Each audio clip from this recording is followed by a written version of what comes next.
Hi friends, how you all? I hope you all well at this time.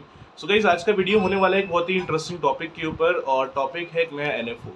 तो recently इस time पे महिंद्रा मैन्युलाइफ का एक नया एनएफओ मार्केट के अंदर आ चुका है, जिसमें काफ़ी लोग बहुत ही एक्साइटेडली इन्वेस्टमेंट करने का प्लान कर रहे हैं, क्योंकि ये जो भी एक नया फंड मार्केट में आया है, एक मैन्युफैक्चरिंग फंड है। मतलब जो पैसे आप इसमें इन्वेस्टमेंट करने जाएंगे, companies investing your maximum money in the manufacturing sectors. और आज की डेट में हम सब जानते हैं कि मैन्युफैक्चरिंग की डिमांड इंडिया में बहुत ज़्यादा है।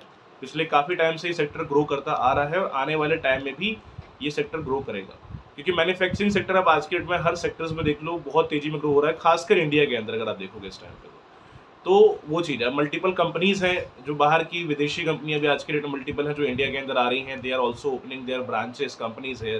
तो उससे फ़ायदा एटलीस्ट ये होता है कि मैन्युफैक्चरिंग सेक्टर अगर यहाँ पर आएंगे तो मैन्युफैक्चरिंग सेक्टर के बढ़ने से हमारी इकोनॉमी को भी एक अच्छा खासा फायदा मिलता है। इकोनॉमी को फायदा होगा तो ऑब्वियसली हम लोगों को फायदा होगा, because if we are investing money in the market, economy बढ़ रही है तो हमारा पैसा भी बढ़ेगा, राइट।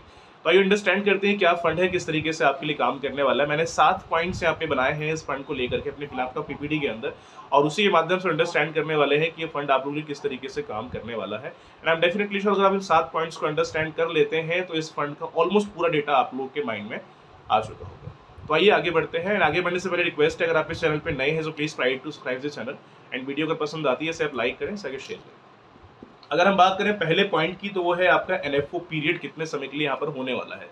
तो देखिए, अगर आप इस फंड को एज अ एनएफओ अप्लाई करना चाहते हैं तो इसको 14 जून तक आपको अप्लाई करना होगा। अगर आप 14 जून तक इसको अप्लाई कर लेते हैं तो ये मान के चलिए कि आपको 10 रुपीज़ के हिसाब से अलॉटमेंट यहाँ पर मिल जाएगा, क्योंकि जब भी कोई एनएफओ मार्केट के अंदर आता है उसका एनईवी का प्राइस 10 रुपये से ही चालू होता है। ठीक है, तो इसका जो लास्ट डेट है वो 14 जून का है। अगर आप इसको एज अ एनएफओ अप्लाई करना चाहते हैं तो 14 जून तक अप्लाई कर लेना, जिससे कि आपको 10 रुपये के हिसाब से अलॉटमेंट यहाँ पर मिल जाएगा। दूसरे, अगर हम यहाँ बेनिफिट एंड पॉइंट की बात करें तो वो है आपका इन्वेस्टमेंट ऑब्जेक्टिव। कंपनी का इन्वेस्टमेंट ऑब्जेक्टिव क्या है इस फंड को लेकर के इस टाइम पे। तो बेसिकली जो पैसे अपने आप इन्वेस्टमेंट करने हैं इस फंड के अंदर, आपका पैसा कंपनी ज़्यादातर लगा रही है इक्विटी इंस्ट्रूमेंट्स के अंदर। मतलब यहाँ पर जो इक्विटी रेशियो की बात करें तो इस टाइम पे लगभग 80 से 100% अब मान के चलो 80 to 100% का यहाँ पे रेशियो रहेगा इक्विटी इंस्ट्रूमेंट्स का। मतलब यहाँ पे डेप्ट बहुत ना के बराबर है। यहाँ पर इक्विटी की बात करें तो इक्विटी यहाँ पे सबसे हाई लेवल पे होने वाला। तो जो पैसे आप यहाँ पे इन्वेस्टमेंट करेंगे, company is putting your maximum money in the equity sector. अब इक्विटी है तो जाहिर सी बात है रिटर्न का चांस तो हाई रहेगा, लेकिन रिटर्न्स के अलावा रिस्क भी आप लोग के लिए उतना हाई लेवल का रहेगा। तो सबसे पहले आप अंडरस्टैंड ये करना है इस इन्वेस्टमेंट को करने के पहले कि आप जितना इसमें रिस्क अवेलेबल है उतना आप रिस्क ले सकते हैं कि नहीं ले सकते हैं। अगर ले सकते हैं आप फंड में जा सकते हैं, फंड ऑप्शन आपके लिए बढ़िया रहेगा, क्योंकि मैन्युफैक्चरिंग फंड है तो आने वाले टाइम के अंदर रिटर्न के चांस यहाँ से आपके लिए काफ़ी अच्छे खासे हो सकते हैं। But again I am telling, इसमें जाने के पहले एक बार अंडरस्टैंड करना ही सब्जेक्ट टू मार्केट रिस्क है। तो जो पैसे आप इस फंड में इन्वेस्टमेंट करोगे आपका पैसा मार्केट के हिसाब से ही ग्रो करेगा। तो एक बार आप प्लीज़ इसको अंडरस्टैंड करें ना, कितना इसमें रिस्क है और इतना आप रिस्क ले सकते हैं कि नहीं। वैसे रिस्क की बात करें तो रिस्क वेरी है इस टाइम पे होने वाला है। अगर हम अपने अगले पॉइंट का डिस्कशन करें, जो कि फोर्थ पॉइंट है, थर्ड पॉइंट है, which is benchmark end fund manager. तो इसका जो बेंचमार्क है इस टाइम पे वो है S&P BSE India manufacturing TRI. And जो फंड मैनेजर्स होने वाले हैं यहाँ पे वो है आपके रंजीत शिवराम राधेकृष्ण, मनीष लोधा एंड प्रणव निशित पटेल। तो बेसिकली गाइस, आज के डेट में फंड मैनेजर को अंडरस्टैंड करना बहुत ज़रूरी होता है कि मेरे पैसों को मैनेज कौन कर रहा है। बिकॉज आज के डेट में हम कोई भी एनएफओस परचेज करते हैं, किसी फंड में इन्वेस्टमेंट करते हैं, पहले हम कंपनी का पोर्टफोलियो अंडरस्टैंड करते हैं, मेरा पैसा कहाँ ये लोग इन्वेस्ट कर रहे हैं, कंपनी के क्या ट्रैक रिकॉर्ड्स रहे हैं पास्ट में। इन सब चीज़ को अंडरस्टैंड करने के अलावा फंड मैनेजर्स को भी हम लोग एक बार अंडरस्टैंड करते हैं कि मेरे इस फंड के अंदर फंड मैनेजर कौन होने वाले हैं, उनके रिकॉर्ड्स को चेक करते हैं, उनके एजुकेशन क्वालिफिकेशन को चेक करते हैं। एटलीस्ट हमें उससे एक इन्फॉर्मेशन माइंड में ये आ जाती है कि जो आदमी को मैं पैसे मैनेज करने की रिस्पॉन्सिबिलिटी दे रहा हूँ वाकई में उस चीज़ के मतलब योग्य है या नहीं है। ऑब्वियसली योग्य है जब भी मैनेज कर रहा है आज के डेट में, बट वी शुड नो, मतलब हमें मालूम पड़ जाता है कि इसके ट्रैक रिकॉर्ड्स क्या रहे हैं। अगर रिटर्न इतने अच्छे नहीं आए हैं जो पास्ट फंड मैनेज किए हैं तो थोड़ा सा लगता है कि नहीं, हाँ इसमें नहीं डालना चाहिए। तो फंड मैनेजर को अंडरस्टैंड प्लीज़ एक बार जरूर करना कि फंड मैनेजर इसमें कौन है, कौन आपके पैसों को मैनेज कर रहा है, कब से काम कर रहे हैं, वो कितने फंड्स को पहले मैनेज कर चुके हैं। इससे एक आइडिया मिल जाता है कि हाँ, जो पैसे की रिस्पॉन्सिबिलिटी मैं किसी फंड को या किसी आदमी को दे रहा हूँ वो आने वाले टाइम में फंड को ठीक से मैनेज कर पाएगा या नहीं। ठीक है, अपार्ट फ्रॉम दिस, अगर हम इसमें सेकंड पॉइंट की बात करें तो इसमें सेकंड पॉइंट है which is fourth point actually, वो है आपका मिनिमम इन्वेस्टमेंट अमाउंट यहाँ कितना होने वाला है। तो कम से कम अगर हम इसमें इन्वेस्टमेंट अमाउंट की बात करें तो एज आ SIP के फॉर्म में अगर आप इसको शुरू करते हैं तो 500 रुपीज़ से आप इसको मंथली शुरू कर सकते हैं एज आ SIP से फॉर्म में। अगर आप वन टाइम फॉर्म में अगर शुरू करते हैं तो वन टाइम में 1000 रुपये के हिसाब से आप इसको शुरू कर सकते हैं। तो इसमें ऑप्शन आपके लिए दोनों रहेंगे। अगर आपको कुछ लमसम में इन्वेस्टमेंट करना है, लमसम भी इन्वेस्टमेंट आप कर सकते हैं। अगर आपको मान लो कोई SIP के फॉर्म में अगर इन्वेस्टमेंट करना है, क्योंकि ज़्यादातर लोग आज के डेट में SIP के फॉर्म में इन्वेस्टमेंट करते हैं, बिकॉज वन टाइम पैसा मतलब इतना किसी के पास आज के डेट में होता नहीं है।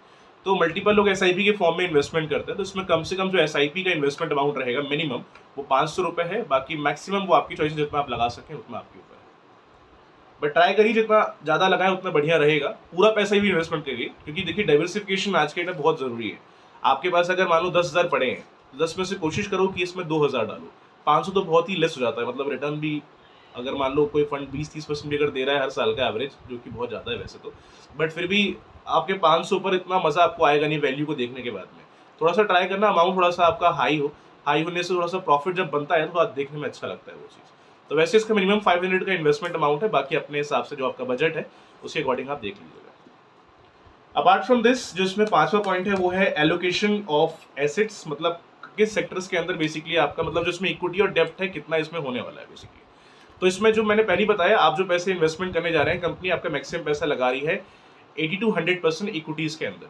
इसमें डेप्ट और एक तरीके से मनी मार्केट बहुत ही कम है, बहुत ही ना के बराबर है। 0 से लेकर 20% तक का यहाँ पर रेशो है लगभग आपका डेप्ट एंड आपका मनी मार्केट के अंदर। बाकी अगर आप नॉर्मली अगर चेक करोगे इसमें तो इक्विटी के अंदर यहाँ पे रेशियो सबसे ज़्यादा यहाँ पे होने वाला है, मतलब ये 80 से 100% पैसा आपका इक्विटी में लगा सकते हैं, और डेप्ट का और मनी मार्केट का रेशियो लगभग वही आपका 0.20% के आसपास है। क्लियर है। अपार्ट फ्रॉम दिस अगर हम इसमें बात करें अपने छठे पॉइंट की, तो वो है exit load and expense ratio. This is very important thing, आपको ये चीज़ अंडरस्टैंड जरूर करना चाहिए before the making any investments. तो इसमें आपका जो एग्जिट लोड रहेगा, अगर आप मान लो विद इन 3 मंथ्स के अंदर पैसा अपना विड्रॉ करते हैं इस फंड में से, तो आपको यहाँ पे एग्जिट लोड पे करना होगा, क्योंकि ये बेसिकली ओपन एंडेड स्कीम है। तो अपना पैसा ऑब्वियसली आप कभी भी निकाल सकते हैं। आपने अगर आज लगाए हैं, आपको 1 महीने बाद निकालना, आप 1 महीने बाद निकाल लीजिए, बट वहाँ पे कुछ चार्जेस भी रहेंगे, और जो चार्जेस हैं यहाँ पे वो है आपका 0.5% का। मतलब आप अगर इसमें से अपने पैसों को अगर विड्रॉ करेंगे, मान लो आपने अगर फॉर एन एग्जांपल आपने सोचा मुझे 10 साल के लिए इसमें सेव करना चाहिए, बट मान लो आपको 3-4 महीने बाद ही लगता है कि नहीं मुझे कुछ पैसे की नीड है, अगर आप 3 महीने बाद अगर निकालते हैं तो उसमें कोई एग्जिट लोड नहीं है। ठीक है, जितना प्रॉफिट बना है उसके बेस अपना पैसा आप ले सकते हैं। अगर आप विद इन 3 मंथ्स के अंदर पैसा विड्रॉ करते हैं, 3 मंथ कब से लेकर, आपके अलॉटमेंट डेट से लेकर के, बुकिंग डेट से नहीं, अलॉटमेंट डेट से, आपको जिस भी दिन अलॉटमेंट मिला है उस फंड का, उस डेट से लेकर के 3 मंथ्स, अगर आप उन 3 मंथ से पैसे अपने अंदर विड्रॉ करते हैं अलॉटमेंट से लेकर 3 मंथ्स के अंदर, तो वहाँ पर आपको 0.5% का यहाँ पर एग्जिट लोड पे करना पड़ेगा। क्लियर है। 3 मंथ्स के बाद करते हैं अलॉटमेंट के, तो एग्जिट लोड इसमें नहीं है। ये जो 0.5% शो कर रहा है वो उस टाइम पे एप्लीकेबल नहीं होगा। तो ट्राई करना अगर आप विड्रॉ भी करें तो अलॉटमेंट से 3 महीने के बाद। एक्सपेंस रेशियो की बात करें तो फिलहाल इसका प्रॉपर्ली अभी जिक्र नहीं हुआ है इनके एंड से, कितना इस पे एक्सपेंस रेशियो रहने वाला है, क्योंकि एनएफओ है और जो मोस्टली एनएफओज आते हैं उनका जिक्र पहले कंपनी करती नहीं है कि एक्सपेंस रेशियो होने वाला है म्यूचुअल फंड्स के अंदर मोस्टली। तो इसमें फिलहाल नहीं है इसका डेटा, बट लगभग आप ये मान के चलिए कि 1 से 2% तक का आप एक्सपेक्ट कर सकते हैं, कम भी हो सकता है उससे। म्यूचुअल फंड के तो हार्डली 0.789%, 1% के आसपास होते हैं, बट एक बार आप चेक कर लेना, बिकॉज मैं श्योर नहीं हूँ इस चीज़ के लिए कितना रहेगा, क्योंकि कंपनी ने मेंशन किया भी नहीं है। वो आपका अलॉटमेंट के टाइम पे मालूम पड़ेगा इसमें कितना एक्सपेंस रेशियो होने वाला है। ठीक है, तो इसको अंडरस्टैंड कर लेना एक बार। एंड अपना जो अगला पॉइंट है, दैट इज लास्ट पॉइंट, वो है आपका सूटेबल फॉर दीज इन्वेस्टर्स। मतलब ये फंड आज के डेट में किन लोगों के लिए बेनिफिशियल होने वाला है, क्योंकि हर बार जब भी हम कोई नया फंड का इन्फॉर्मेशन किसी को देते हैं, किसी फंड के बारे में डेटा निकाल के आपके सामने अगर शेयर करते हैं, तो काफ़ी लोग के सवाल होते हैं क्या ये फंड मेरे लिए बेनिफिशियल होगा। तो देखिए, ये फंड उन लोगों के लिए बेनिफिशियल आज की डेट में होने वाला है जो लोग लॉन्ग टर्म के हिसाब से इन्वेस्टमेंट करने का प्लान कर रहे हैं। अगर आप भी एक पर्सन है जो एक लॉन्ग टर्म के हिसाब से इन्वेस्टमेंट करना चाहते हैं, ठीक है, तो ये फंड आपके लिए बढ़िया रहेगा। दूसरी चीज़, रिस्क की बात करें, इसमें रिस्क इस टाइम पे वेरी हाई है, आई एम अगेन टेलिंग।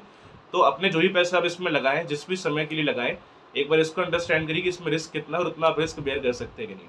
कर सकते हैं तो आप इसमें लॉन्ग टर्म जाइए, लॉन्ग टर्म के हिसाब से यहाँ से आपका रिटर्न बनने का चांस काफ़ी अच्छा खासा हो सकता है। ठीक है। एंड एक चीज़ और है, टैक्स वाला इसमें भी है, मतलब 15%, 10% का तो म्यूचुअल फंड में तो आप भी जानते हो आज की डेट में वो टैक्स वगैरह के रहते हैं। तो इसमें एक बार टैक्स वाला डिटेल अंडरस्टैंड कर लेना कि लॉन्ग टर्म कैपिटल गेन पे 10% होता है, short term capital gain tax पे 15% का टैक्स होता है। तो एक बार आप उसको अंडरस्टैंड कर लेना कि कितना टैक्स लग रहा है, क्योंकि आप अगर म्यूचुअल फंड में अगर देखोगे इस टाइम पे तो 10% का long term capital gain tax होता है। मतलब अगर आपका प्रॉफिट अगर एक फाइनेंशियल ईयर में अगर 1 लाख से अगर ऊपर चला गया है तो उसमें आपको लगभग 10% का LTCG पे करना पड़ता है।